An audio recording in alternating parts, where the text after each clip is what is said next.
할렐루야. 오늘도 주님 앞에 나와 예배하는 우리 성도님들 모두를 환영하고 축복합니다.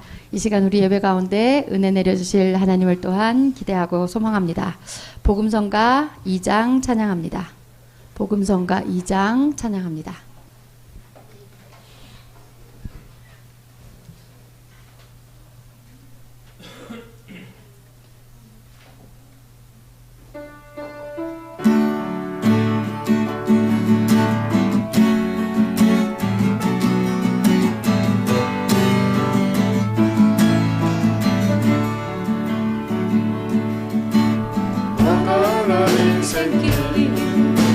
힘겨운 오늘도 예수 내 마음 아시네. 지나간 아픔도 마주할 세상도 예수 내 마음 아시네. 하루를 살아도 기쁨으로 가리 예수 늘 함께 하시네. 후회도 염려도 온전히 맡기리 예수 늘 함께 하시네. 믿음의 눈 들어 주를 보리 이 또한 지나가리라. 주어진 내 삶의 시간 속에 주의 뜻 알게 하소서. 믿음의 눈 들어 주를 보리 이 또한 지나가리라. 주어진 내 삶의 시간 속에 주의 뜻 알게 하소서. 믿음의 눈 들어 믿음의 눈 들어 주를 보리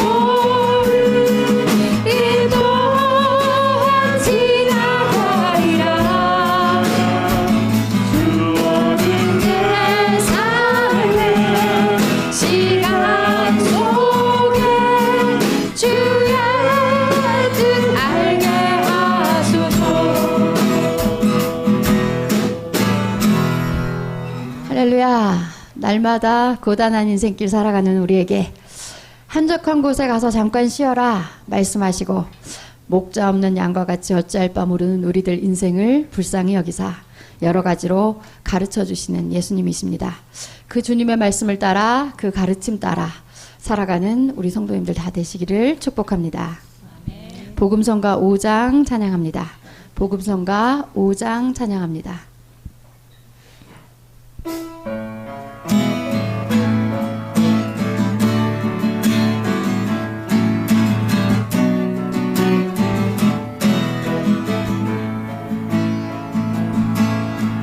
주여 우리 동역합니다.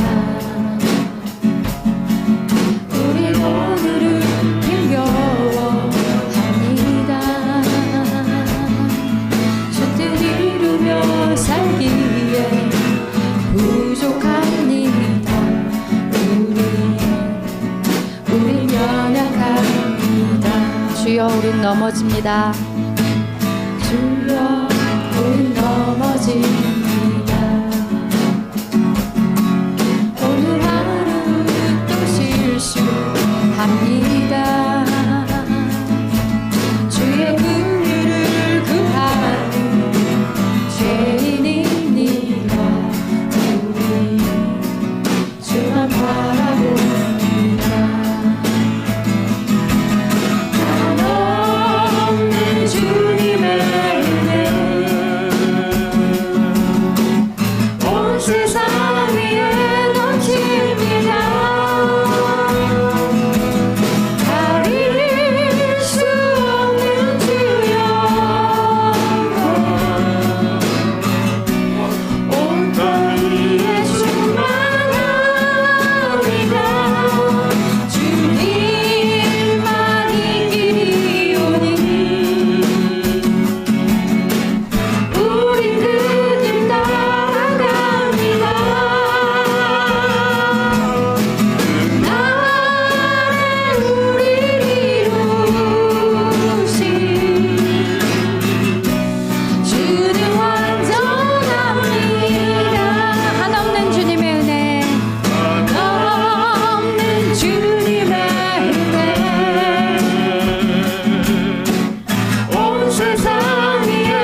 우리는 연약하지만 우리 주님은 완전하신 줄 믿습니다.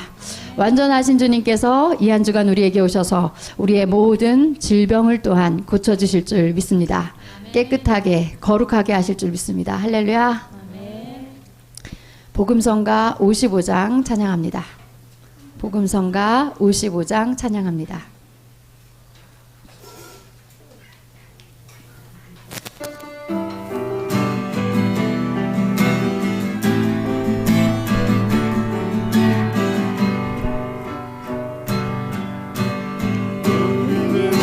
하나님의 자녀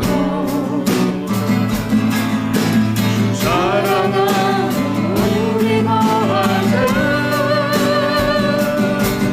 주님 나를 사랑하신 것까지 우리도 서로 사랑할 수 있네. 우리는 주의 몸된 교회 모든 진실과 하나 된 교회 예수님의 마음을 닮아가며 고통과 즐거움 함께 나누네. 하나님 안에서 우리 서로 이어져 주가 거하신 성전이 되네. 모두들 대신 예수와 하나 되게 하신 성령 안에 함께 지어져 가네. 하나님 안에서 하나님 안에서 우리 서로 이어져 주가 거하신 성전이 되네.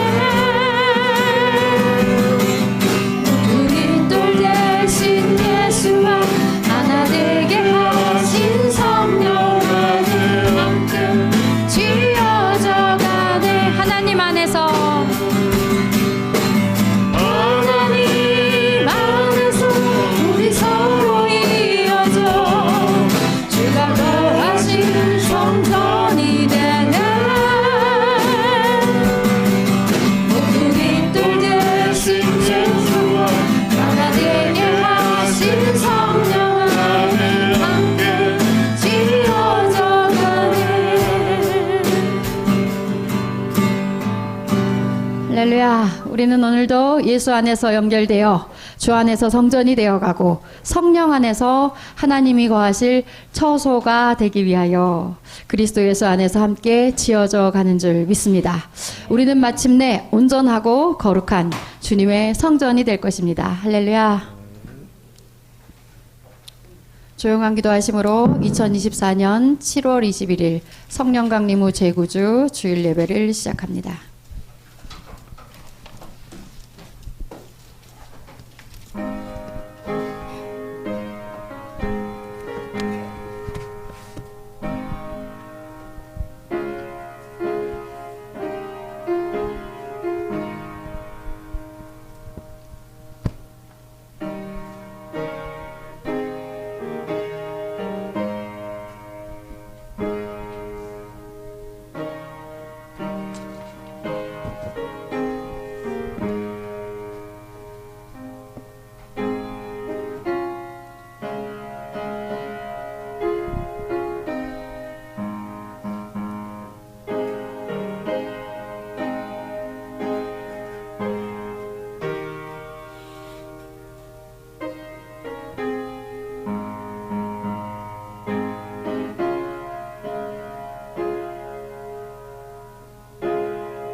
너희는 사도들과 선지자들의 터 위에 세우심을 입은 자라. 그리스도 예수께서 친히 모퉁이 돌이 되셨느니라.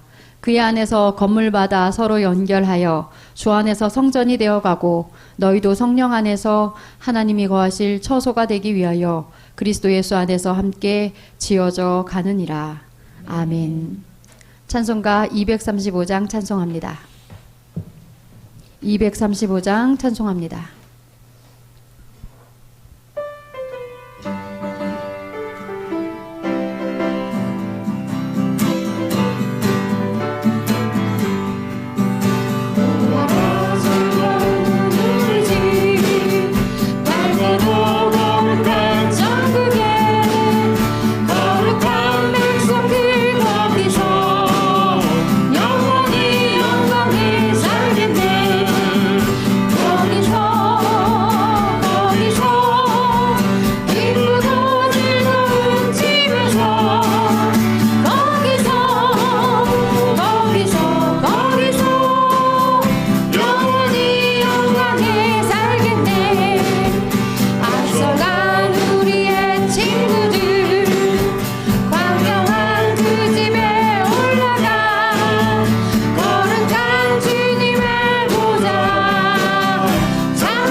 찬송가 239장 찬송합니다. 찬송가 239장 찬송합니다.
할렐루야.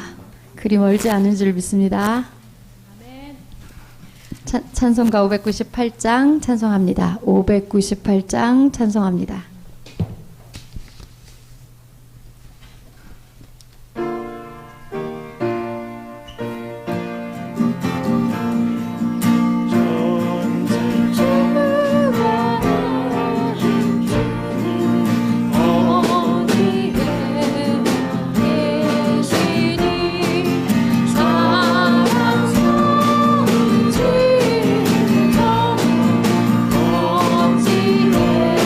사랑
친히 우리 안에 주님의 성전을 세워주시는 줄 믿습니다. 새 사도신경으로 우리의 신앙을 하나님께 고백합니다. 새 사도신경으로 우리의 신앙을 하나님께 고백합니다.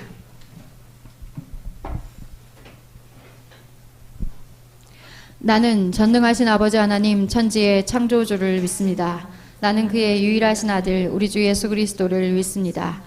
그는 성령으로 잉태되어 동정녀 마리아에게서 나시고 본디오 빌라도에게 고난을 받아 십자가에 못 박혀 죽으시고 장사된 지 사흘 만에 죽은 자 가운데서 다시 살아나셨으며 하늘에 오르시어 전능하신 아버지 하나님 우편에 앉아 계시다가 거기로부터 살아있는 자와 죽은 자를 심판하러 오십니다. 나는 성령을 믿으며 거룩한 공교회와 성도의 교제와 죄를 용서받는 것과 몸의 부활과 영생을 믿습니다. 아멘. 교독문 교독하겠습니다. 오늘은 시편으로 교독합니다. 시편 89편 20절부터 37절까지 말씀입니다. 시편 89편 20절부터 37절까지 말씀 다 같이 교독합니다.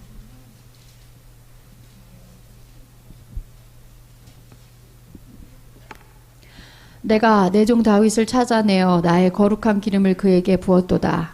내 손이 그와 함께하여 견고하게 하고 내 팔이 그를 힘이 있게 하리로다. 원수가 그에게 강탈하지 못하며 악한 자가 그를 공고하게 못하리로다. 내가 그의 앞에서 그 대적들을 박멸하며 그를 위로하는 자들을 치르노아. 나의 성실함과 인자함이 그와 함께하리니 내 이름으로 말미암아 그의 뿔이 높아지리로다. 내가 또 그의 손을 바다 위에 놓으며 오른손을 강대 위에 놓으리니 그가 내게 부르기를 주는 나의 아버지시요 나의 하나님이시요 나의 구원의 바위시라 하리로다. 내가 또 그를 장자로 삼고 세상 왕들에게 지존자가 되게 하며 그를 위하여 나의 인자함을 영원히 지키고 그와 맺은 나의 언약을 굳게 세우며 또 그의 후손을 영구하게 하여 그의 왕위를 하늘의 날과 같게 하리로다. 만일 그의 자손이 내 법을 버리며 내 규례대로 행하지 아니하며 내 율례를 깨뜨리며 내 계명을 지키지 아니하며 내가 회초리로 그들의 죄를 다스리며 채찍으로 그들의 죄악을 벌하리로다. 그러나 나의 인자함을 그에게서 다 거두지는 아니하며 나의 성실함도 패하지 아니하며 내 언약을 깨뜨리지 아니하고 내 입술에서 낸 것은 변하지 아니하리로다.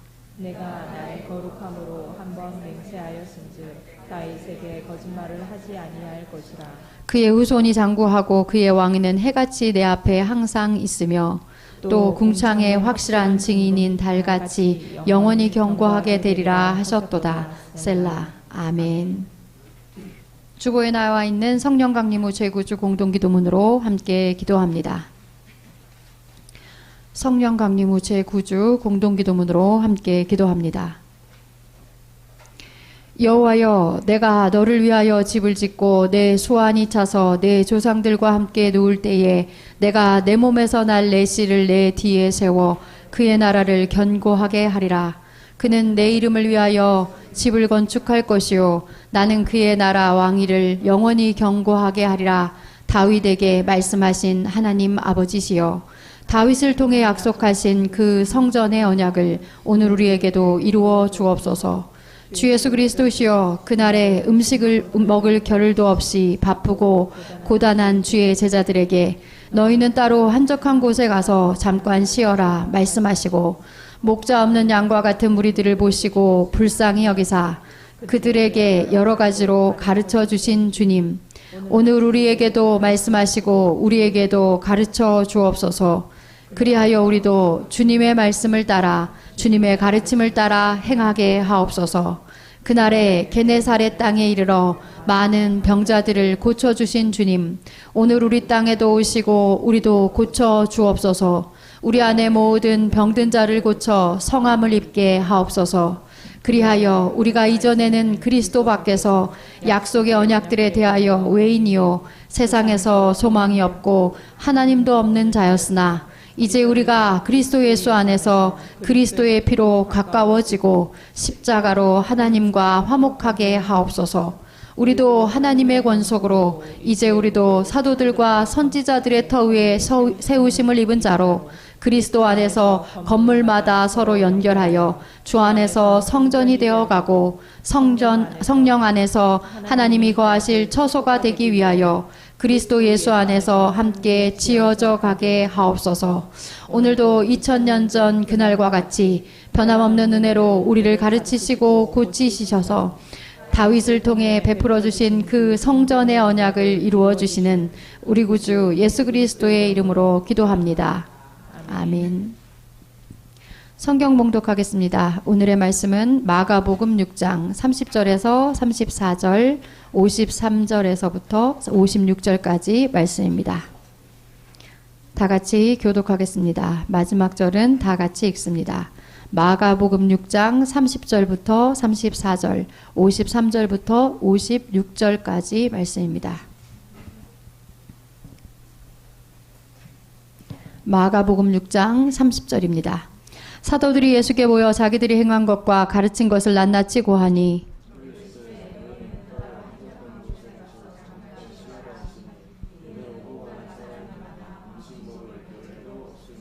이에 배를 타고 따로 한적한 곳에 갈새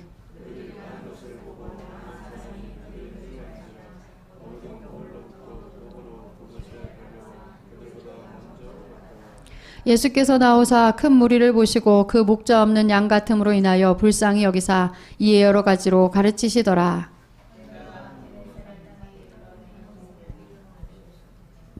(54절입니다) 배에서 내리니 사람들이 곧 예수신 줄 알고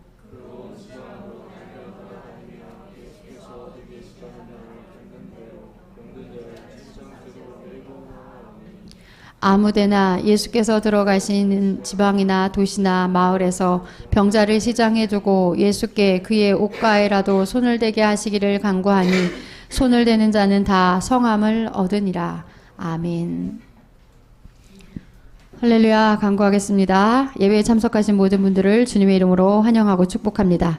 오늘은 온라인으로 예배 성출이 안 돼가지고요. 온라인 예배 하셔야 되는 우리 성도님들은 오늘은 가정에서 예배 드리고 있습니다. 어느 날보다 은혜가 넘치는 오늘인 줄 믿습니다. 오늘은 성령 강림 후 제9주 주일입니다. 주님의 성령이 강림하는 여러 가지로 가르치시다.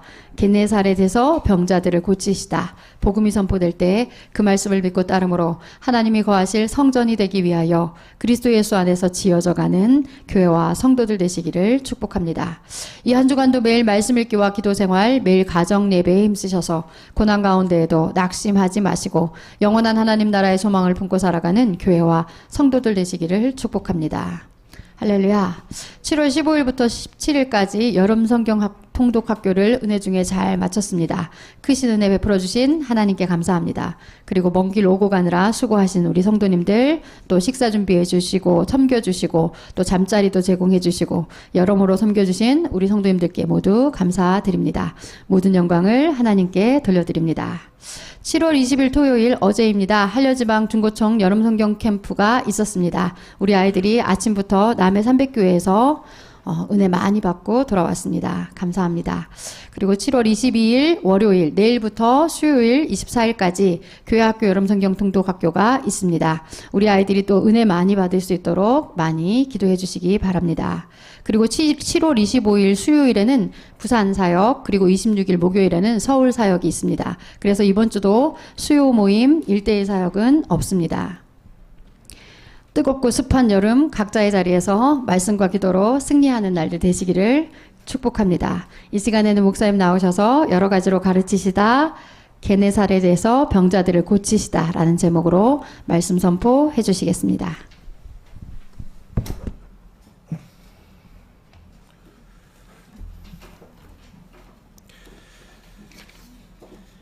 말씀 선포하겠습니다. 오늘 말씀의 제목은 여러 가지로 가르치시다, 게네사렛에서 병자들을 고치시다 라는 제목으로 말씀을 전하도록 하겠습니다.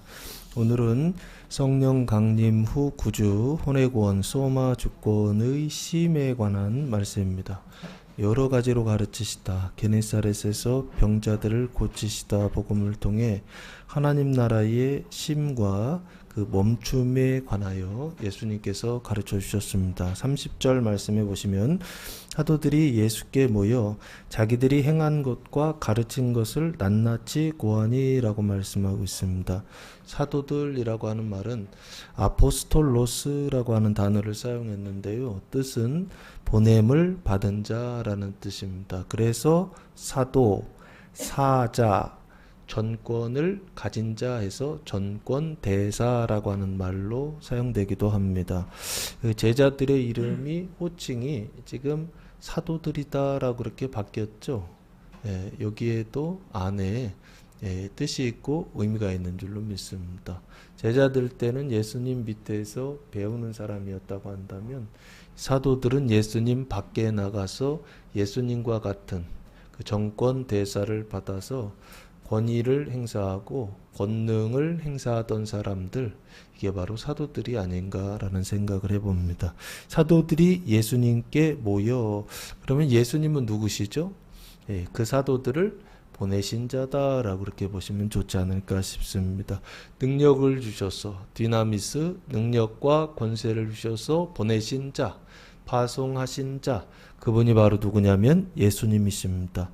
그 예수님께 모여서 자기들이 행한 것과 가르친 것을 낱낱이 고했다라고 그렇게 말씀하고 있습니다.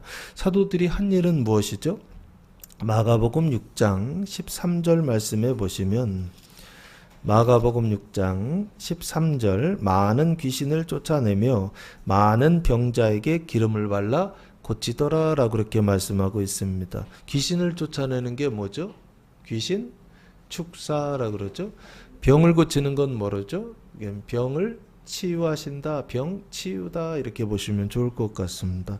여기 자기들이 행한 것이라고 한다면 귀신을 축사하고 그리고 병을 어떻게 했다? 치유했다라고 그렇게 보시면 좋지 않을까 싶습니다. 그래서 예수님께서 귀신을 쫓아내 주시고 병을 축사해 주시는 그 일은 신앙적으로 보았을 때, 영적으로 보았을 때 눈에 보이지 않는 현실은 뭐다? 병을 짊어지는 것이다. 그 죄와 사망을 대신 짊어지시는 것, 그게 바로 뭐다? 병을 고쳐주시는 사건이다. 그래서 이 병 고치는 기적은 표징이다라고 그렇게 말씀드렸던 것입니다. 뭐에 대한 표징이냐라고 했을 때 예수님께서 그 죄와 사망을 짊어지시는 표징이요. 그리고 그곳에 하나님의 나라 의와 생명을 세워가시는 표징이요.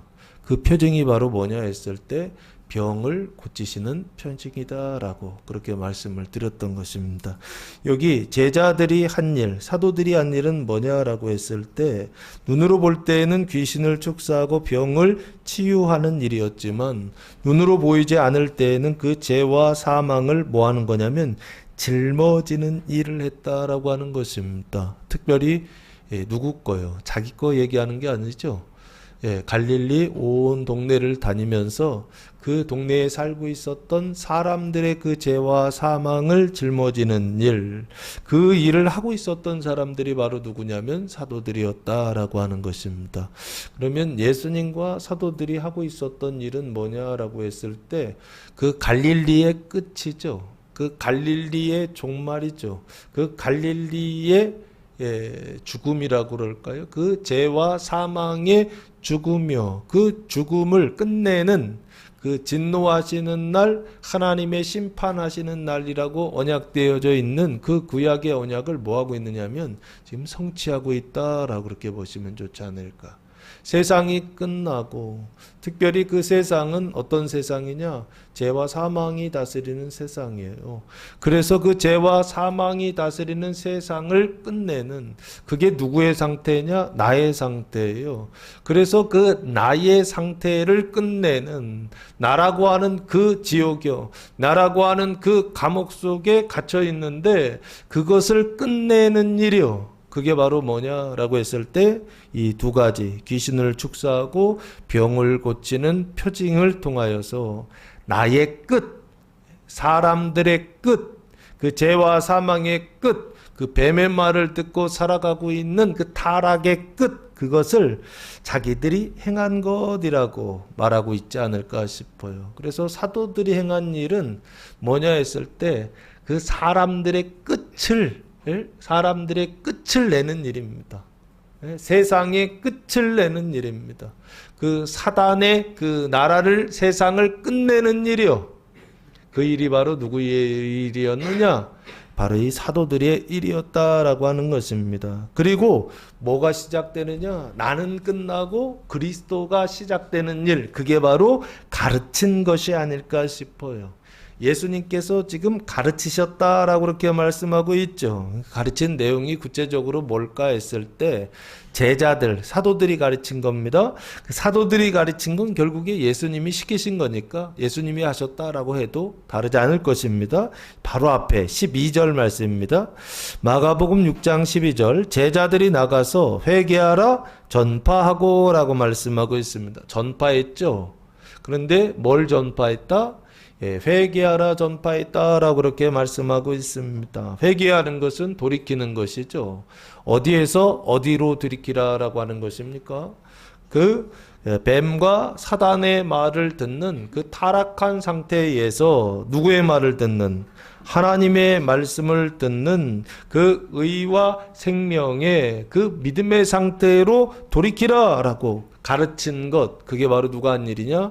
사도들이 한 일이다라고 하는 것입니다. 그래서 사도들이 결국에는 그 회개의 복음을 전파했는데 그 회개의 복음을 전파함으로 인해서 뭐가 세워지느냐 했을 때 그 죄와 사망의 세상은 끝장내고 하나님의 나라, 의와 생명의 나라를 시작하는 일, 이게 바로 사도들의 가르침, 그리고 또한 예수님의 가르침이라고 봐야 되지 않을까 싶습니다. 그래서 이것을 사도 바울은 서신서에서 뭐라고 말하고 있느냐라고 했을 때 에베소서 2장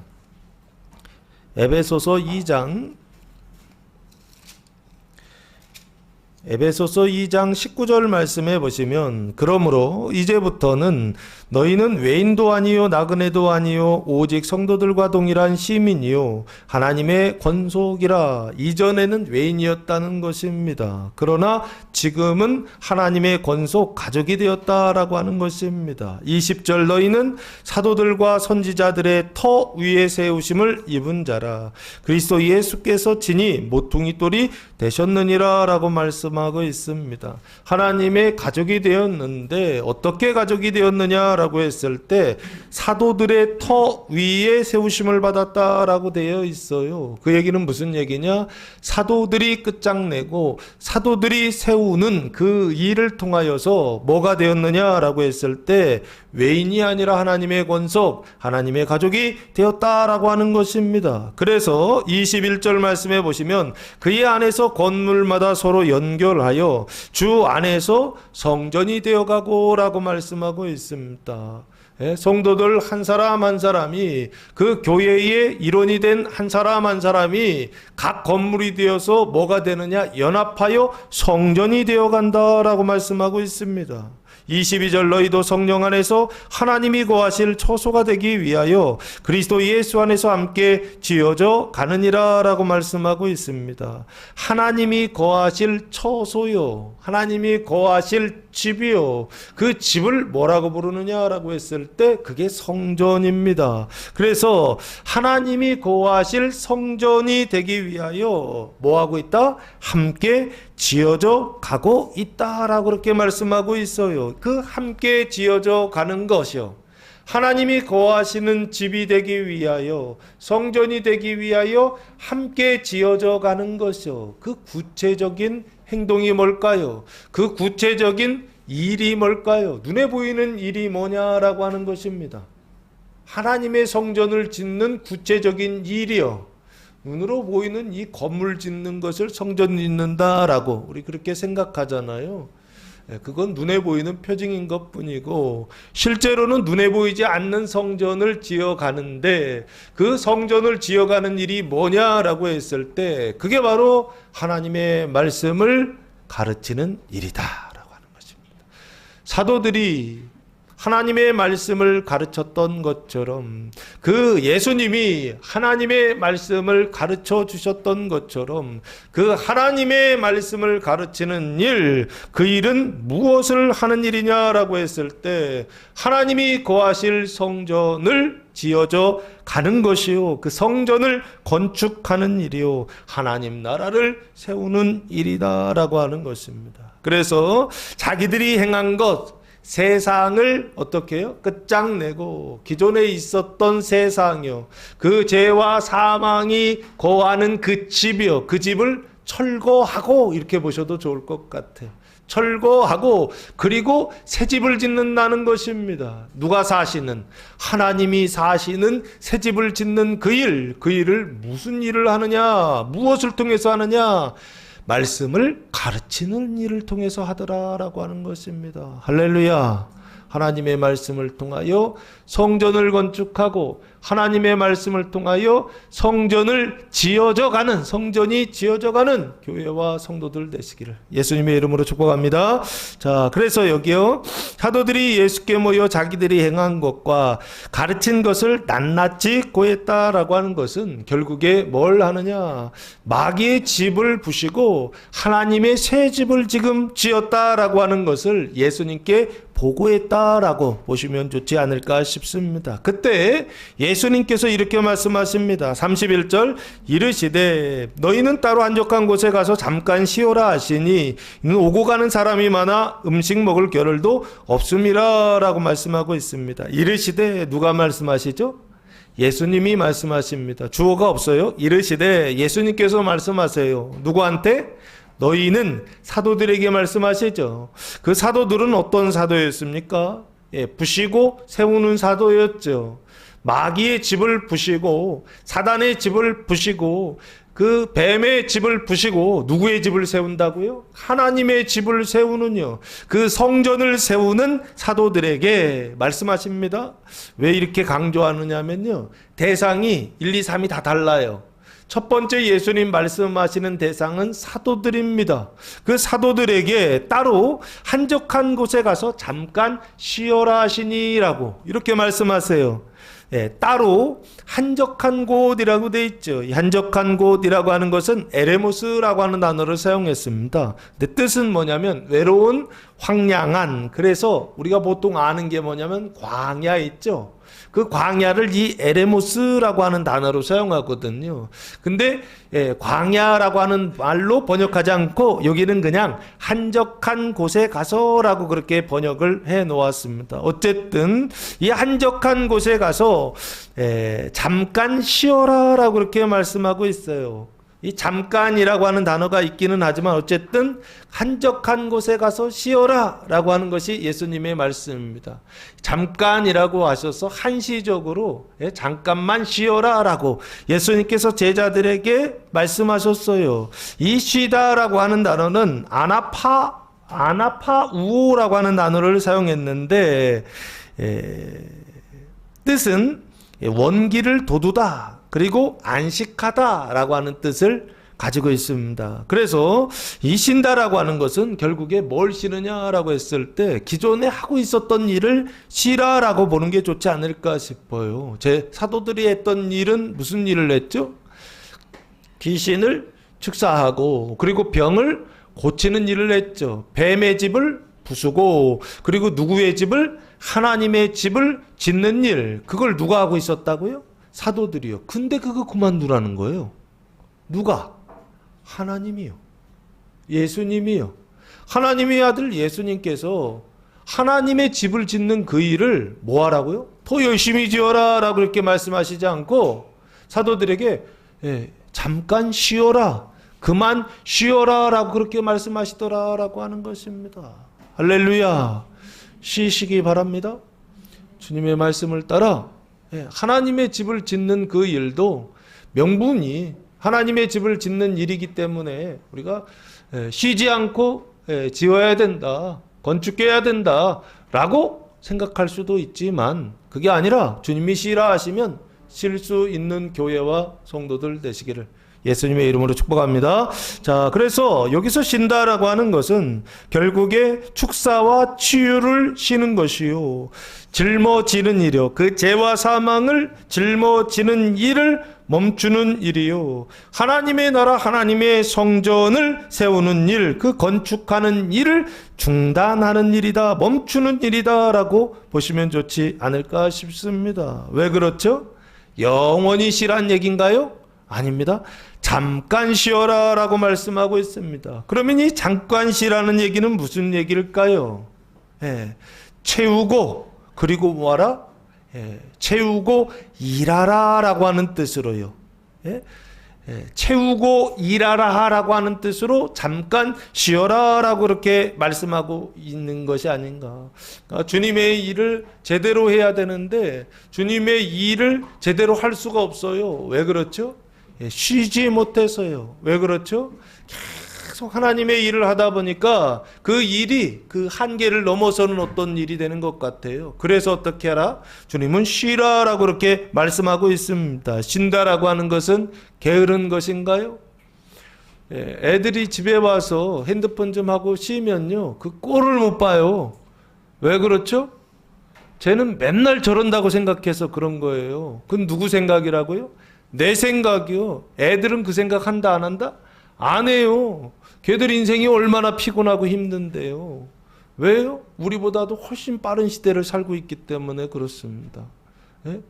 그 빠른 시대를 살아간다라고 하는 것 자체가 우리는 느린 시대를 살았거든요. 근데 지금 아이들은 굉장히 빠른 시대를 살아가고 있습니다. 그 시대를 살아가다 보니까 집에 오면요, 쉬고 싶어요. 그래서 뭘 한다고요?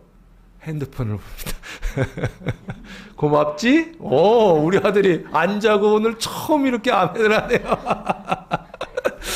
그걸 우리가 알아야 되는데 우리 그 좀 모를 때가 좀 많이 있습니다. 어쨌든 여기요, 잠깐 쉬어라라고 할 때 그 쉼은 게으름을 이야기하는 게 아닙니다. 더 성실하기 위하여 어떻게 하라? 쉬라라고요. 멈추라라고 예수님께서 말씀하고 있는 게 아닌가 싶습니다. 그래서 그 뒤에 그 이유가 나오시는데, 예수님께서 이렇게 말씀하신 이유는 뭐냐? 오고 가는 사람이 많아 음식 먹을 겨를도 없음이라라고 말씀하고 있습니다. 그러니까 시간이 없다는 얘기죠. 밥 먹을 시간도 없이 그렇게 바쁘게 사역을 했다는 것입니다.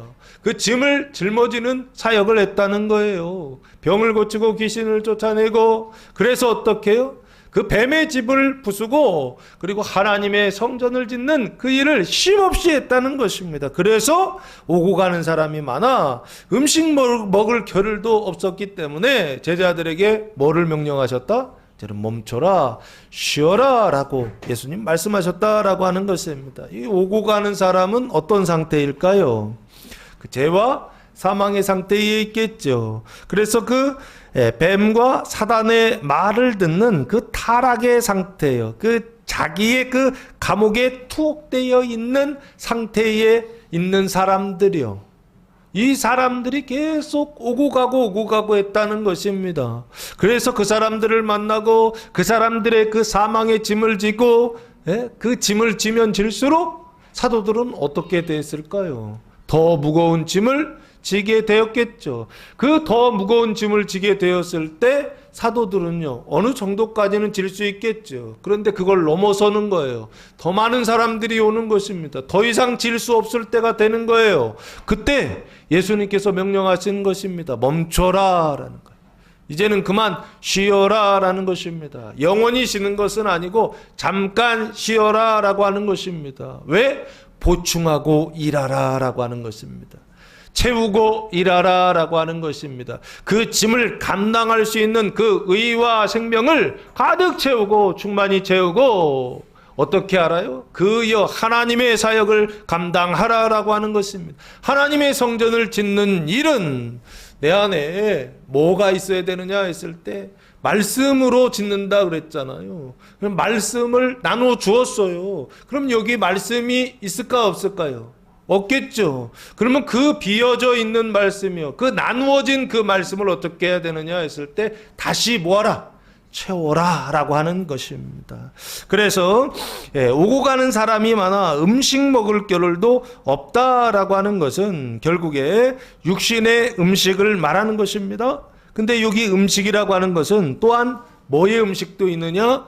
영혼의 음식도 있다라고 보시면 좋지 않을까. 그 영혼의 음식이 뭘까요? 하나님의 말씀이다라고 하는 것입니다. 그 하나님의 말씀이 어디 기록되어 있나요? 성경에 기록되어 있다라고 하는 것입니다. 그러면 밥 먹을 겨를도 없었다라고 하는 것은 또한 뭐를 먹을 수 있는 겨를도 없었다?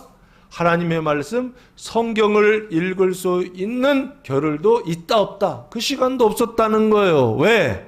명분이 놀려고요? 명분이 놀려고 그러는 것입니까? 아니죠. 자기 유흥을 즐기기 위해서 그런 것입니까? 아니죠. 뭘 위해서 하다가 지금 이 소리를 듣느냐 말이에요. 하나님의 일을 하고 있었죠. 성전 짓는 일을 하고 있었죠. 그때 예수님께서 뭐라고 하느냐 했을 때 하나님의 일을 한다고 하면서 하나님의 말씀을 먹지 않고 하나님의 양식을 먹지 않고 그래서 어떤 상태가 됐다? 하나님의 말씀이 없는 배고픈 상태가 됐다라고 하는 것입니다.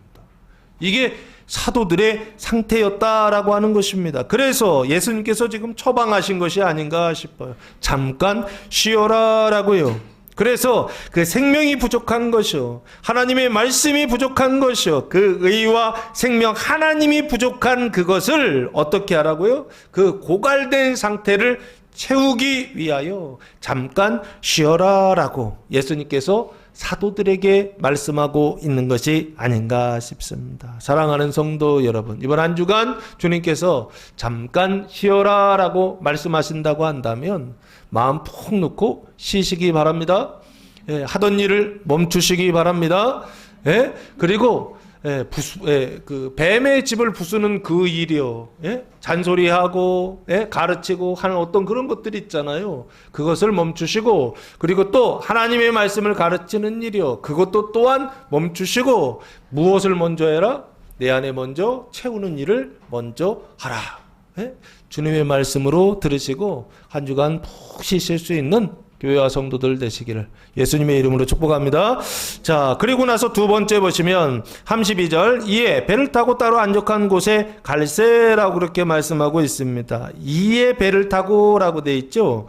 그러니까 예수님의 말씀에 순종하여 잠깐 쉬어라라고 말씀하셨으니까 그 말씀에 순종하여 배를 타고라고 보시면 좋지 않을까 싶습니다. 그래서 그 일할 때와 그 쉴 때를 결정하는 자가 누구냐 라고 했을 때 이게 바로 예수님이시고 이게 바로 하나님이시다라고 하는 것이요. 이걸 좀 기억하셨으면 좋겠다라는 것입니다. 내가 쉬고 내가 일하고 라고 우리는 그렇게 생각하잖아요. 그런데 실제로 그 쉼과 그 일하는 그것을 결정하시는 분이 누구냐? 예수님이 되실 수 있도록 순종하는 것이요. 이게 사도들의 상태였고 또한 우리 교회 성도들의 상태가 되면 어떨까라는 생각을 해봤습니다. 배를 타고 라고 말씀하고 있죠. 이 배는 누가 타고 있습니까? 예수님이 사도들 보고 가서 쉬라 하셨으니까 사도들만 타고 있을까요? 12명의 사도들 타고 있을 것입니다. 그럼 거기 또 누가 타고 있어요? 예수님도 타고 계실 것입니다. 그래서 이 배는 누가 타고 있는 배냐라고 했을 때 예수님과 12명의 사도들이 타고 있는 배다라고 그렇게 보시면 좋지 않을까. 예수님도 짊어지는 자요, 사도들도 짊어지는 자요. 그래서 어떻게 뱀의 집을 부시고 하나님의 성전을 짓는 사람들이 타고 있죠. 그러니까 이 배는요, 건축가들이 타고 있는 집이네요. 철거하는 자들이 타고 있고, 그리고 새 집을 짓는 자들이 타고 있는 배요. 그 배가 지금 이 배요. 예수님이 사도들이 타고 있는 배가 아닌가 싶어요. 하나님 나라 그 천국이요, 하나님이 구하시는 그 성전을 짓기 위하여 그 건축하는 그 사람들이 타고 있었던 배, 그 배를 타고 따로 한적한 곳에 갈새라고 그렇게 말씀하고 있습니다. 한적한 곳이라고 되어 있죠. 거기가 어디라고요? 에레모스 광야다라고 그렇게 되어 있습니다. 그러면 그 광야, 한적한 곳은 어떤 곳으로 지금 가고 있는 것이냐라고 했을 때 쉼을 위해서 가는 것이죠. 멈춤을 위해서 가는 것이죠. 그렇죠? 부수는 철거를 멈추고, 그리고 건축을 멈추는 그 일을 위해서 간 곳이 바로 어디냐면 광야 에레모스라고 하는 것입니다. 그래서 그곳에서 우리 이 사도들이 하는 그 사역들을 다 멈추고 뭘 하는 일이냐라고 했을 때 그 한적한 곳에서 말씀을 채우고 생명을 채우고 하나님을 채우는 곳이요. 그곳이 바로 어디냐라고 했을 때 예수님은 광야라고 하는 것을 지적해 놓으셨어요. 하나님께서 여러분을 광야로 인도하실 때요, 한적한 곳으로 인도하실 때요, 외로운 곳으로 인도하실 때요, 그때 나쁘다 생각하지 마시고, 그때 광야로 인도하시는 이유가 있겠구나. 근데 그 이유가 뭐냐라고 했을 때, 쉬라고 하나님께서, 멈추라고 나를 거기로 하나님께서 부르시는구나, 인도해 주시는구나 라고 생각하고 오히려 감사하고 기뻐할 수 있는 성도들 되시기를 예수님의 이름으로 축복합니다. 그래서 배를 타고 따로 한적한 곳에 갈세라고 말씀하고 있습니다. 예수님도 한적한 곳에 가시고 사도들도 한적한 곳으로 가고 있어요. 뭘 채우기 위하여? 하나님을 채우기 위하여, 말씀을 채우기 위하여, 생명을 채우기 위하여 한적한 곳으로 갔다라고 하는 것입니다. 광야로 갔다라고 하는 것입니다. 광야로 떠나시기 바랍니다. 한적한 곳으로 떠나시기 바랍니다. 하나님이 등 떠밀어서 떠날 수도 있어요. 근데 등 떠밀어서 떠나는 것이 아니라 자발적으로, 하나님께서 쉬라 말씀하셨으니 자발적으로 광야로 떠날 수 있는 교회와 성도가 되면 좋겠다, 그렇게 생각합니다. 자, 한적한 곳에 갈세라고 그렇게 말씀하고 있습니다. 그 한적한 곳은 결국에 쉬는 곳이요, 멈추는 곳이요, 그 죄와 사망을 짊어지는 것을 멈추는 장소, 그곳으로서의 광야요. 그 광야는 좋은 곳이다, 나쁜 것이다, 절대 나쁜 곳 아니다라고 하는 것입니다. 그래서 33절 말씀해 보시면 그들이 가는 것을 보고 많은 사람이 그들인 줄 안지라 모든 고을로부터 도보로 그곳에 달려와 그들보다 먼저 갔더라라고 말씀하고 있습니다. 그들이라고 돼 있죠. 그럼 누군가요? 예수님과 사도들이죠. 예수님과 사도들인데 어떤 사도들이죠? 잠깐 쉬러 가는 사도들이죠. 그리고 멈추고 채우러 가는 사도들이죠. 그들이 가는 것을 보고라고 말씀하고 있습니다. 가는 것, 어떻게 갔죠? 배를 타고 갔다고 돼 있죠. 사도들이 배를 타고서 지금 건너가고 있죠. 그래서 여기 가는 것을 보고, 배 타고 가는 것을 보고, 주어가 이제 바뀝니다. 많은 사람이 그들인 줄 안지라라고 말씀하고 있습니다. 이제는 사도들에서 여기 많은 사람들로 지금 바뀌고 있습니다.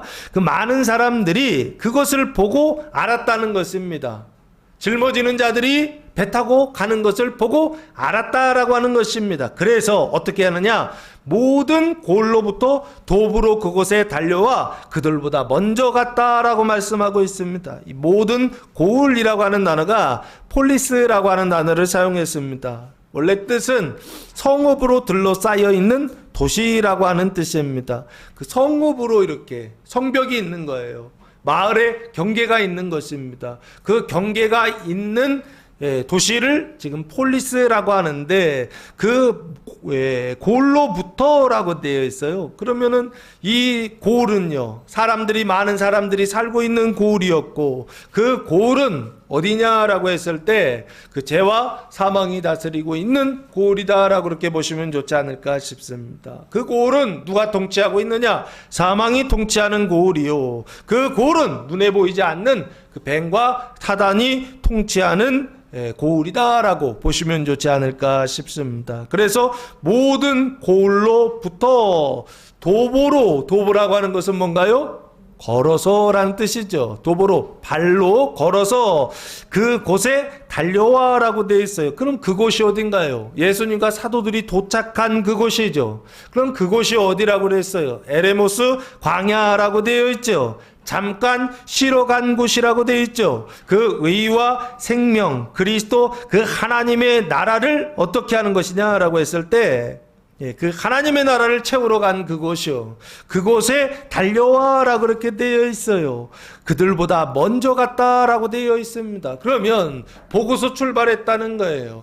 예수님이 배 타고 가는 것을 보고서 이 사람들도 걸어서 출발했다는 것입니다. 그러면 상식적으로는 배 타고 가는 사람들이 빠를까요? 걸어가는 사람들이 빠를까요?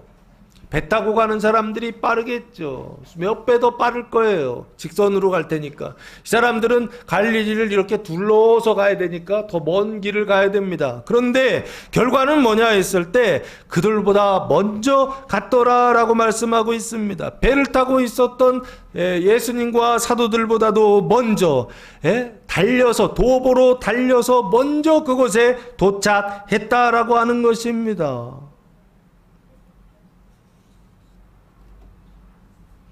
이 이유가 뭘까요? 이 사람들이 이렇게 빨리 달려간 이유나 목적이 있다고 한다면 왜 이렇게 했을까요?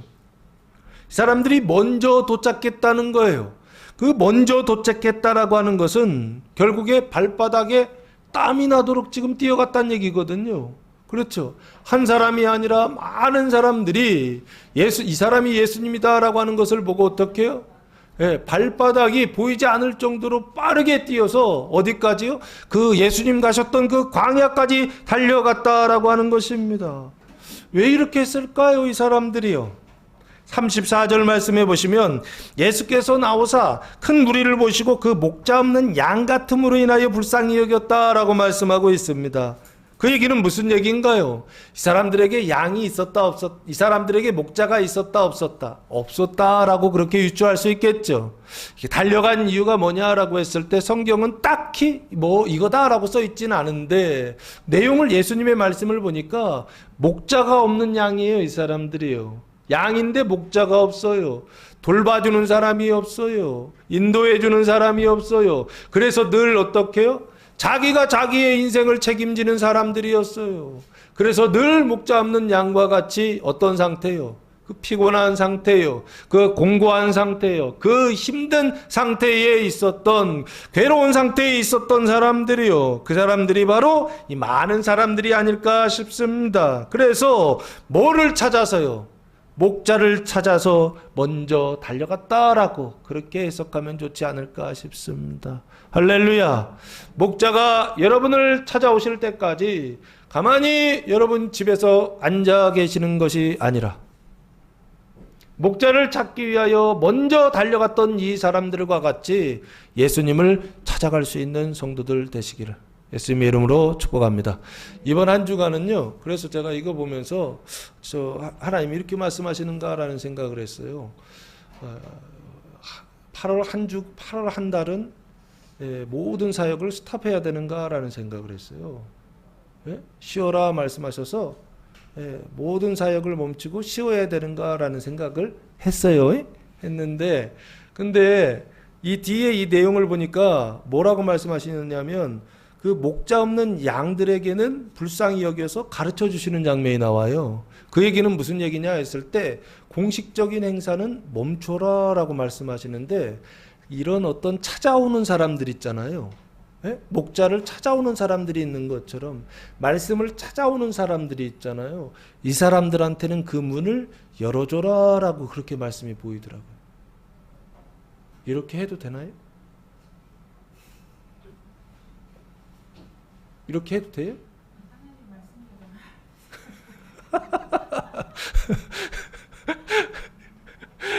예. 아주 어제 난리였습니다. 아주 우리 아이들 데리고 그 삼빛교회 남해에 캠프 갔다 왔는데 아침부터 9시부터 시작 8시 50분 9시부터 시작해서 저녁에 애들 저녁 마라탕 먹고 왔습니다. 맛있더라고요. 저녁 먹고서 다 보낼 때까지 보니까 한 7시 되더라고요.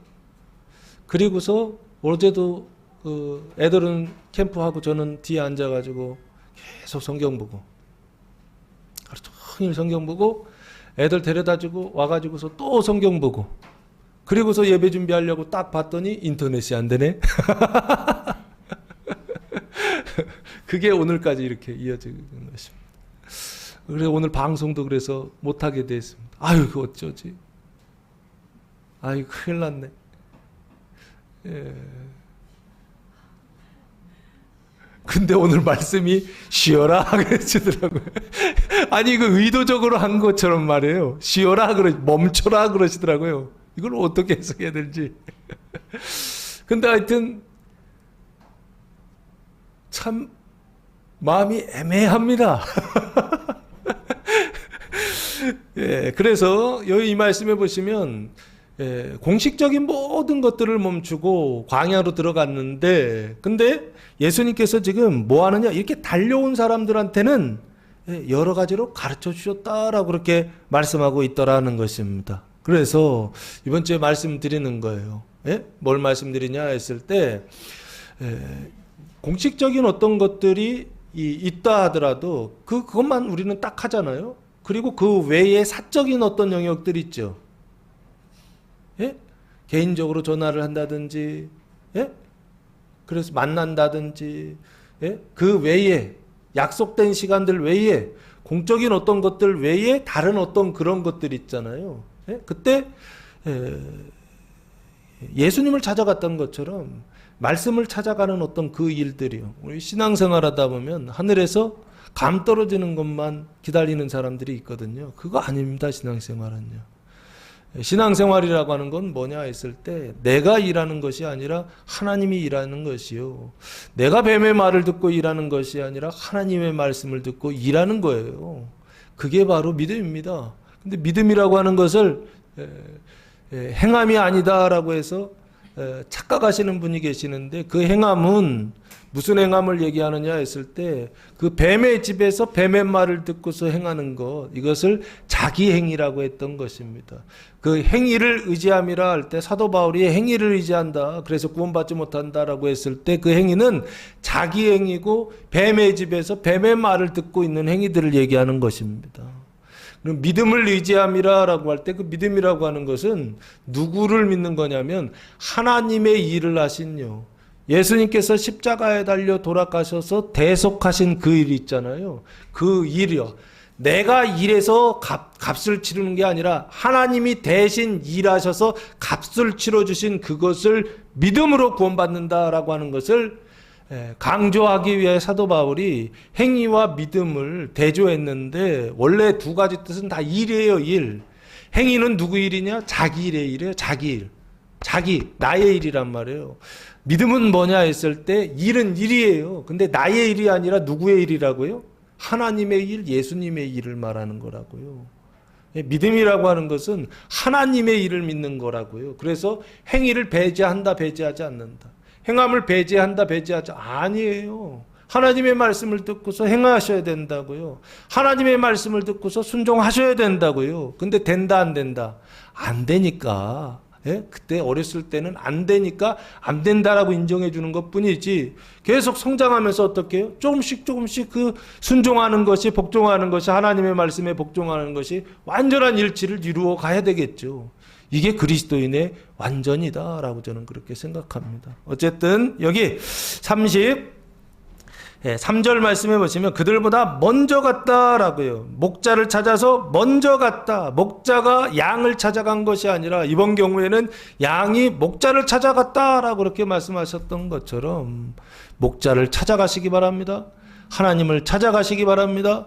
말씀을 찾아가시기 바랍니다. 성경을 찾아가시기 바랍니다. 그 사망을 짊어지는 자, 씻어주는 자들을 찾아가시기 바랍니다. 이게 이번 주에 나오는 주님의 말씀이고 주님의 일이다라고 하는 것입니다. 그래서 34절, 예수께서 나오사 큰 무리를 보시고 목자 없는 양 같음으로 인하여 불쌍히 여기사 여러 가지로 가르치시더라라고 말씀하고 있습니다. 예수님께서 나오셨죠. 그러면 어디에서 나왔죠? 당연히 배에서 나왔죠. 왜요? 먼저 도착했어, 이 사람들이요. 예수님 도착하기 전에 먼저 도착했다고요. 그 얘기는 무슨 얘기예요? 배에서 내리기도 전에 도착했다는 얘기죠. 그래서 예수님이 지금 나오셨다 할 때 나오신 장소가 어디냐면 배라고 보셔야 좋지 않을까 싶습니다. 배에서 나오사 큰 무리를 보시고, 이 큰 무리가 대상이죠. 이 큰 무리는 어떤 무리인가요? 예수님보다도 먼저 광야에 도착한 무리죠. 광야에 먼저 도착하시기 바랍니다. 외로운 곳에 먼저 도착하시기 바랍니다.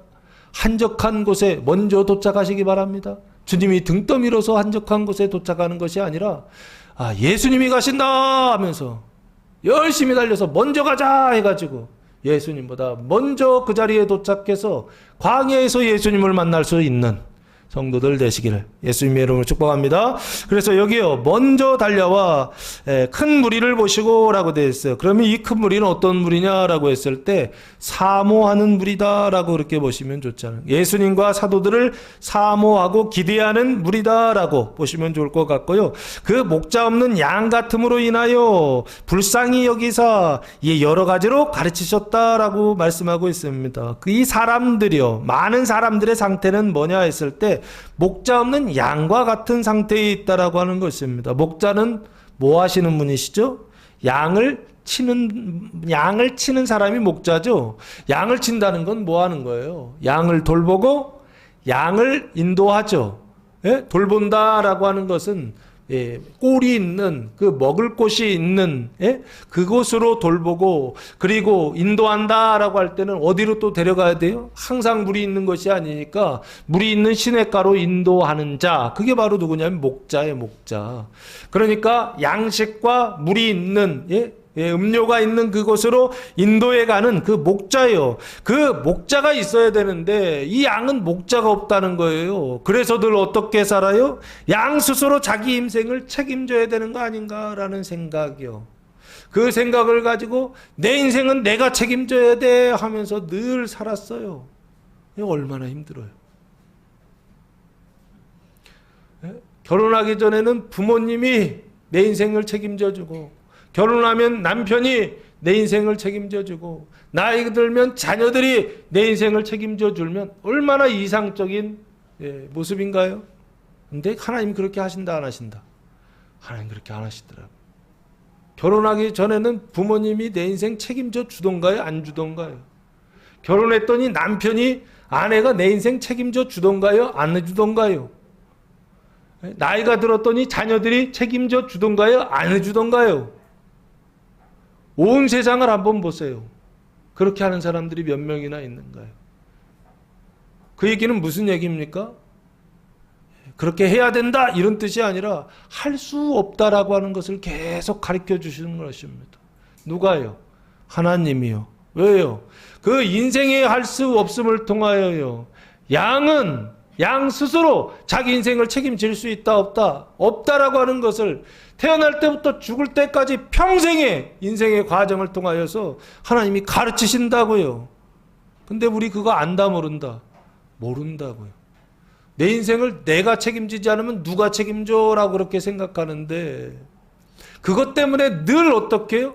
그 생각에 사로잡혀서 늘 자기 인생에 무거운 짐을 지고 인생을 살아가는 사람들이 얼마나 많이 있는지 모릅니다. 근데요, 하나님이 책임져 주시는 인생이 있다고요. 하나님이 돌봐주시는 인생이 있다고요.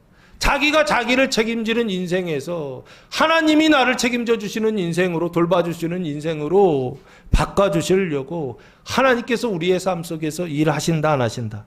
끊임없이 일하신다라고 하는 것입니다. 어떤 상태로요? 목자 없는 양과 같은 상태로 늘 데려가세요. 그래서 어떻게 한다고요?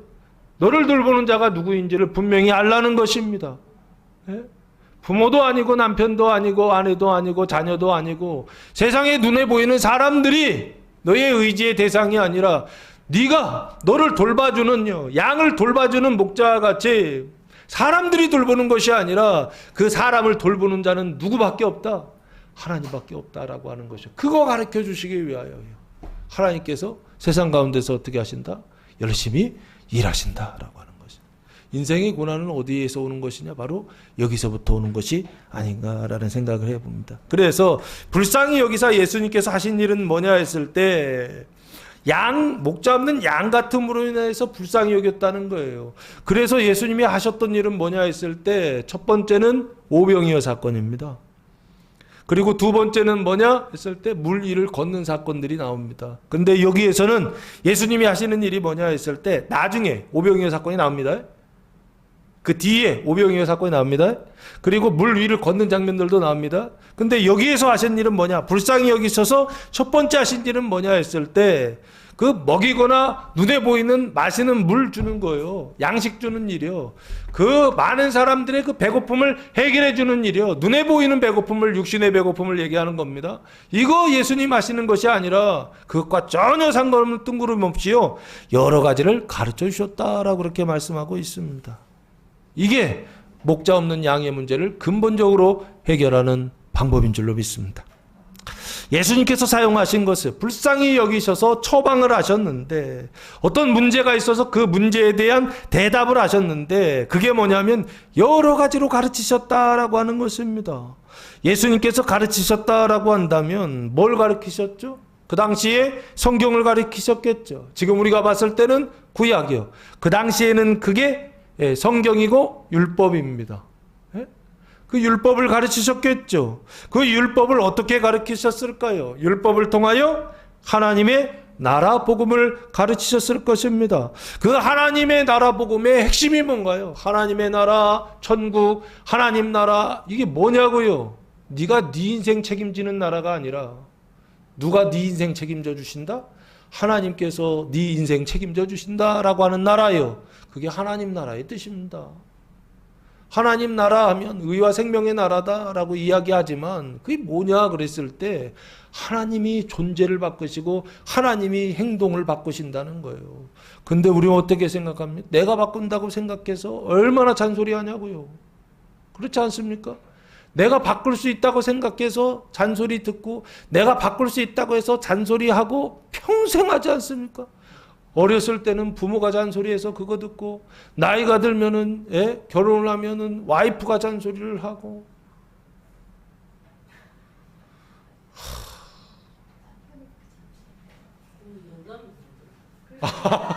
이 무슨 성토대가 아닙니다.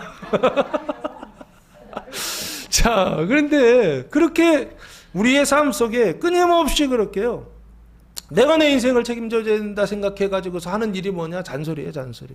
그리고 그거 가지고 싸우고 전쟁하고 난리가 나는 것입니다. 근데 여기요, 여러 가지로 가르쳐 주셨다라고 하는 것은 뭘 얘기하느냐라고 했을 때, 네가 세우는 집이요, 그 뱀의 집을 이제는 끝내라는 것입니다. 그리고 누구의 집이요? 하나님의 집이요. 하나님께서 책임져 주시는 나라요. 그 집이요. 그 집에 그 말씀의 그 복음을 가르치셨다라고 보시면 좋지 않을까. 하나님이 책임져 주시는 집이요. 하나님이 책임져 주시는 가정이요. 하나님께서 책임져 주시는 나라요. 그 목자가 있는 양 같음을 예수님께서 가르쳐 주신 것이 아닐까 싶어요. 양이 목자 없이 사는 것이 아니라 이제는 그 양이 누구와 함께 사는요? 그 목자의 돌봄 가운데 사는 하나님 나라의 그 복음이요. 그걸 예수님께서 가르쳐 주셨다라고 하는 것입니다. 대상이 누구다? 사도들이 아니에요. 대상이 누구다? 큰 무리요.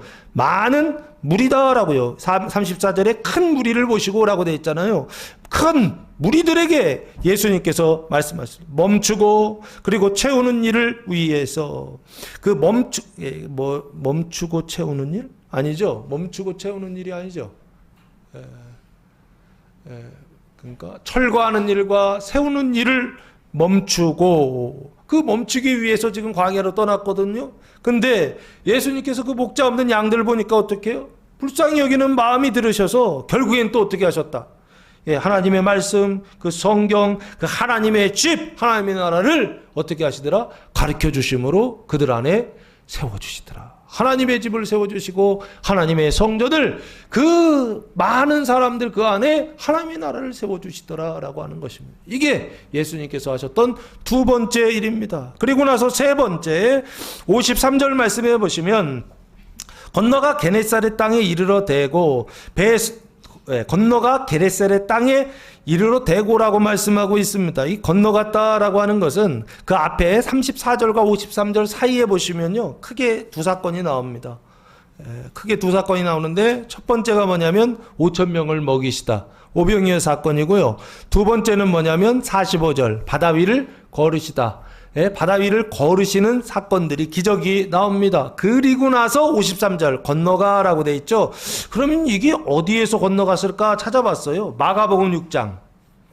45절 말씀해 보시면 예수께서 즉시 제자들을 재촉하사 자기가 무리를 보내는 동안에 배 타고 앞서 건너편 벳세다로 가게 하시고 라고 말씀하고 있습니다. 그래서 이 장소가 지금 벳세다에 있는 것이 아닌가라는 생각을 해봤어요.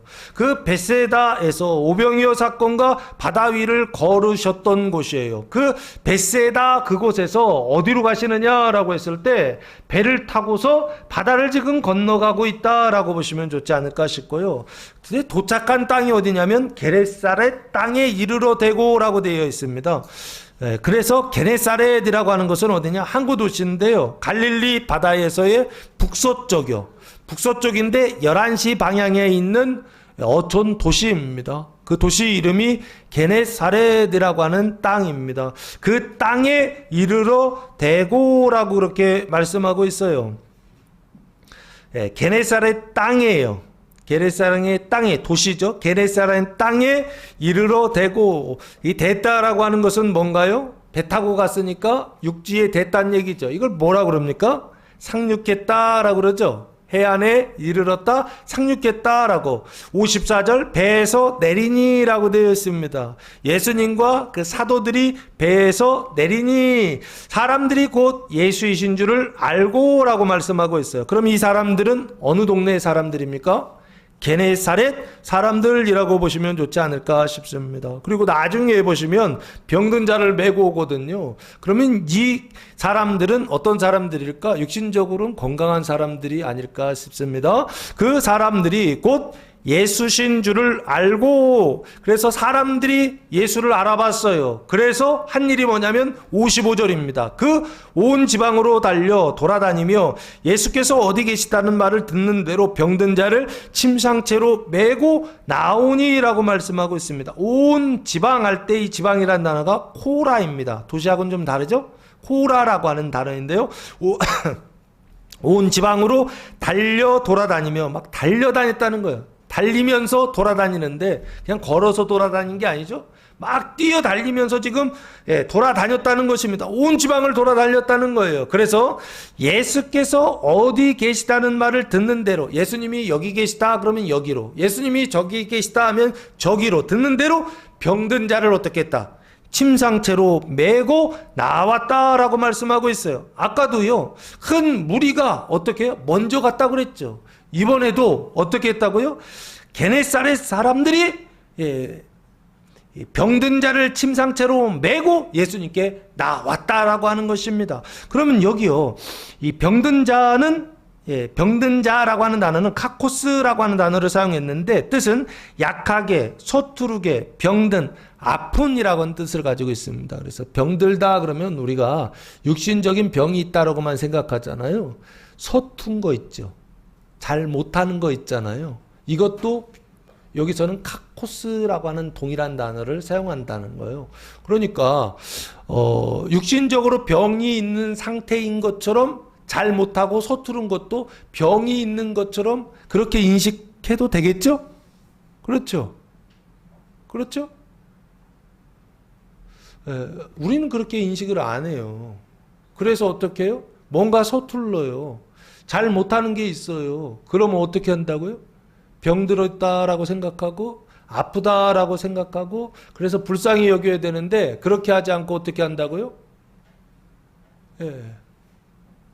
어떻게 하신다고요? 욱박지른다고요? 욱박 지르고 그리고 뭐 승질도 내고 소리도 지르고, 우리 집안 풍경인 것 같습니다. 자, 왜 웃으세요? 자, 그래서 여기 병든 자를 침상째로 메고 나왔다라고 하는 것은 아픈 사람들인데, 이 침상째는 뭘 의미하느냐 했을 때 걸어서 올 수 있다고 한다면 침상째로 하지 않고 부축해서 오겠죠. 그럼 이 침상째란 얘기는 결국에 거동이 불편하다라고 그렇게 보시면 좋지 않을까 싶습니다. 육신적인 겁니다.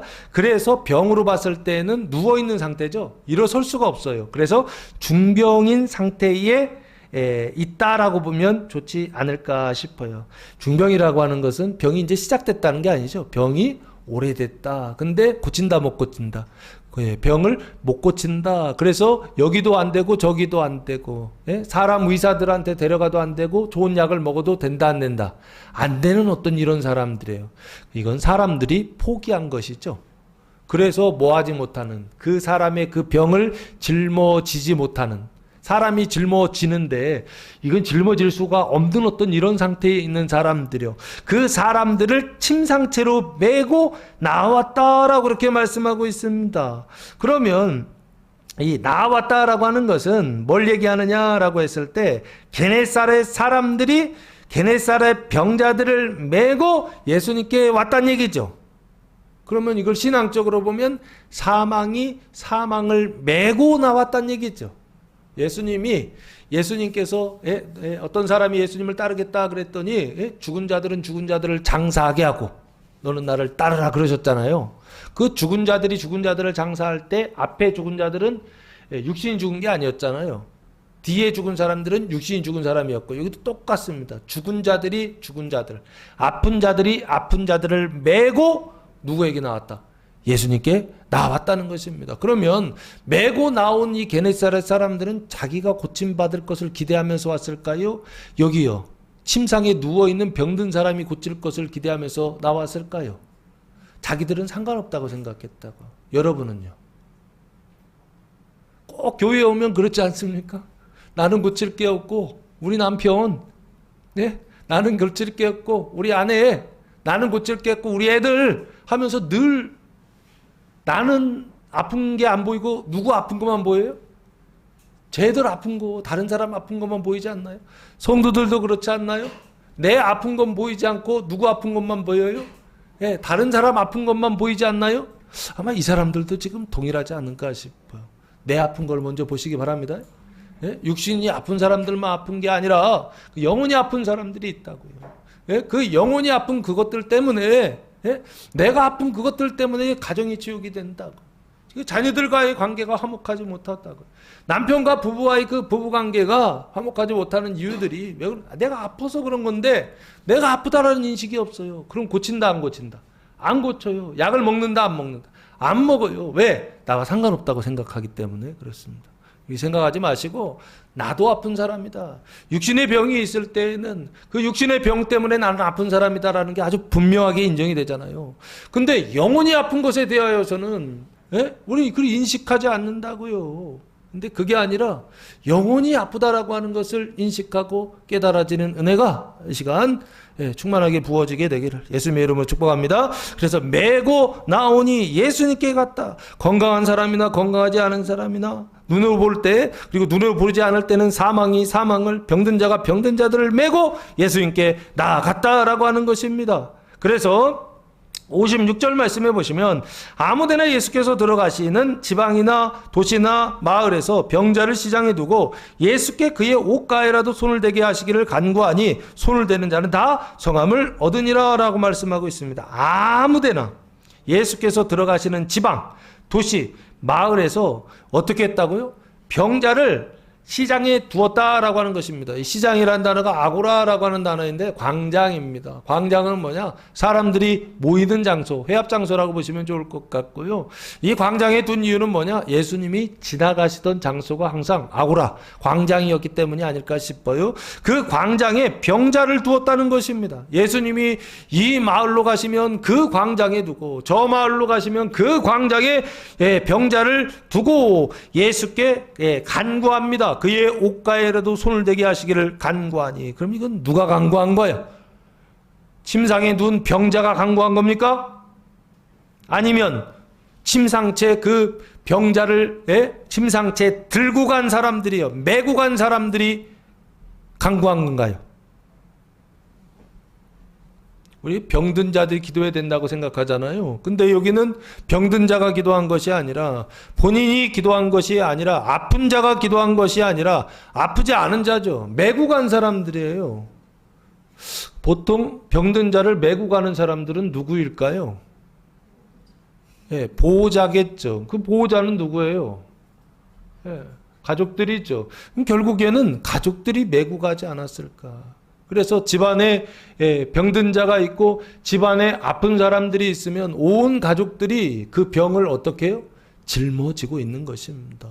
육신의 병이 있을 때에도 짊어지지만 그 영혼의 병이 있을 때에도 불쌍히 여기는 마음으로 짊어질 수 있는 성도들 되시기를 예수님의 이름으로 축복합니다. 그리고 또 하나는요, 좀 기도하셨으면 좋겠어요. 예? 그들을 위하여 기도했으면 좋겠다라고 하는 것입니다. 예? 눈으로 보이는 아픈 자들이 아니라 그 눈으로 보이지 않는 아픈 자들이 누구를 위해서 기도하느냐 했을 때 눈으로 보이는 아픈 자들을 위하여 기도했다라고 그렇게 말씀하고 있습니다. 그 옷가에라도 손을 대기를 위하여 기도했다라고 되어 있어요. 병든 자의 기도가 아닙니다. 병든 자들을 메고 온 사람들의 기도입니다. 이 기도를 통하여 병든 자들이 낫는 기적이 있을 줄로 믿습니다. 근데 그 기도의 내용을 보시면 예수님의 옷가에라도 손을 대게 하시기를 위해서 기도했다라고 되어 있어요. 왜 이렇게 기도했을까요? 이 옷가라고 하는 단어가 히마티온이라고 하는 단어를 사용했는데요. 겉옷이란 뜻이고요. 그리고 가라고 하는 단어가 크라스페톤이라고 하는 단어를 사용했는데요. 가장자리, 장식, 술이라고 하는 뜻을 가지고 있습니다. 왜 이렇게 기도했느냐? 민수기 15장 37절 말씀해 보시면 이스라엘 사람들은 늘 이렇게 생각했어요. 민수기 15장 37절 말씀해 보시면 여호와께서 모세에게 말씀하여 이르시되 이스라엘 자손에게 명령하여 대대로 그들의 옷단 귀에 술을 만들고 청색끈을 그 귀에 술에 더하라 라고 명령하시네요. 여기 보시면 옷단 귀에 술을 만들라 라고 말씀하고 있죠.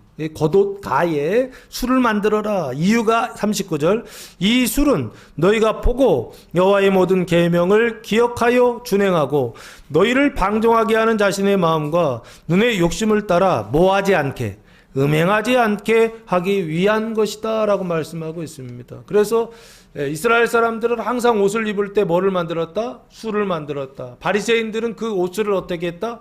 길게 해가지고 땅에 어떻게 해요? 질질 끌리게 하고 다녔다 그랬죠. 그래서 그걸 뭐라고 그랬죠? 외식하게 했다 그랬죠. 그 외식이라고 하는 것은 왜 외식인가요? 여기요. 육신의 정욕을 따라 음해가는 것이요. 이거 하지 말라고 하나님의 말씀을 보고서 이거 하지 말라고 그 옷가에 그 술을 달라고 명령하셨는데 음행은 계속하면서 술만 길게 달아요. 그러면 그건 뭐다? 형식적으로는 따르는데 본질적으로는 따르지 않는 것이죠. 그래서 외식이라고 했던 것입니다. 이게 바리새인들의 상태였고 이게 이스라엘의 사람들의 의식이었다는 것입니다. 그래서 40절 말씀해 보시면 음행하지 않고 뱀의 집을 헐죠. 그리고 나서 그리하여 너희가 내 모든 계명을 기억하고 행하면 너희 하나님 앞에 뭐하리라? 거룩하리라 라고 말씀하고 있습니다. 음행을 부셔버리고 그 터 위에다가 뭐를 지금 세우려고 하는 거냐면 거룩한 집이죠. 그 집이 바로 성전입니다. 그래서 뭐를 입어라? 겉옷을 입을 때는 항상 술을 달아서 그 술을 통하여서 뭐를 기억하게 하라? 하나님의 말씀을 기억하게 하라고 언약해 놓으셨던 책, 언약해 놓으셨던 계명이요. 그게 바로 이 옷단에 술을 달아라 라고 하는 계명이었습니다. 그래서 이스라엘 백성들이 지금요 예수님의 옷가에라도 손을 대게 하시기를 간구했다는 것은 그거 만지면 낫거든요. 그러니까 이 사람들이 만지게 해달라라고 지금 기도했다라고 하는 것입니다. 그래서 손을 대는 자는 다 어떻게 됐다? 성함을 얻으니라 라고 말씀하고 있습니다. 손을 대는 자는 누구예요? 예, 손을 대는 자는 병든 자가 손을 대야 됩니다. 아까는 메고 간 자들이 기도했죠. 이번에는 병든 자들이 손을 대니라고 말씀하고 있다고요. 말씀에 손을 대시라고요. 옷단에 그 술에 손을 댄다라고 하는 건 표징이라고요. 예? 여러분의 손을 어디에다 대느냐에 따라서 성함을 받느냐 안 받느냐가 결정된다라고 하는 구약의 언약과 신약의 새 언약이 여기 기록되어 있다고요. 그 당시까지만 해도 예수님의 옷자락이에요. 옷단에 손을 대는 것을 통하여서 성함을 입었다고 한다면 지금은 어디에다 여러분의 손을 대야 되느냐고요. 성경책이요. 하나님의 말씀이 기록된 성경책이요. 그 말씀에 여러분의 손을 대고 그 성경에 여러분의 손을 댈 때 여러분 안에 있었던 영혼의 모든 질병이 깨끗하게 고침을 받고 여러분의 육신 안에 있는 모든 육신의 정욕이라고 하는 이게 타락해 있거든요. 육신의 정욕 자체는 잘못된 게 아닙니다. 근데 그 육신의 정욕이 타락한 상태에 있어요. 그래서 육신의 정욕을 하면 나쁘다고 생각하는데 타락한 상태에 있는 육신의 정욕을 행했을 때 나쁜 것이고 육신의 정욕 자체는 나쁜 게 아닙니다. 왜? 하나님이 주신 욕구예요.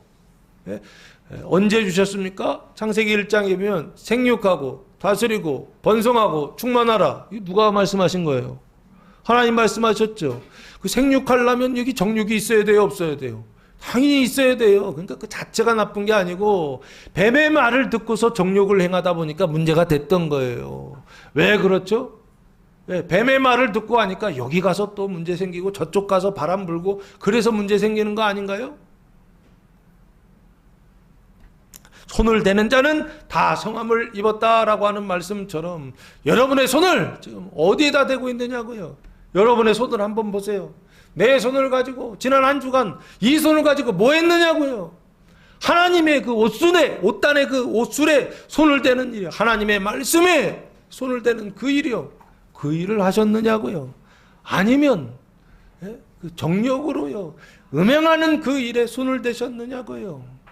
할렐루야. 사망이 아니라 그 생명의 일에 손을 댈 수 있는 그 생명이 기록된 하나님의 말씀에 손을 대어서 영원히 고침을 받고 육신의 모든 죄들까지도 거룩하게 고침을 받는 구원을 받는 성도들 되시기를 예수님의 이름으로 축원합니다. 기도하겠습니다. 사랑과 은혜가 풍성하신 아버지 하나님, 감사와 찬송과 영광을 올려드립니다. 주님의 성령이 강림하는 여러 가지로 가르치시다 게네사렛 병자들을 고치시다 복음이 선포될 때 그 말씀을 믿고 따름으로 하나님이 거하실 성전이 되기 위하여 그리스도 예수 안에서 지어져가는 교회와 성도들 되게 하옵소서. 이제는 우리 주 예수 그리스도의 은혜와 하나님 아버지의 무한하신 사랑하심과 성령의 교통하심이 사랑하는 성도들 머리 위에와 가정 위에와 교회 위에 이제로부터 영원토록 함께 하시기를 간절히 축원하옵나이다. 아멘.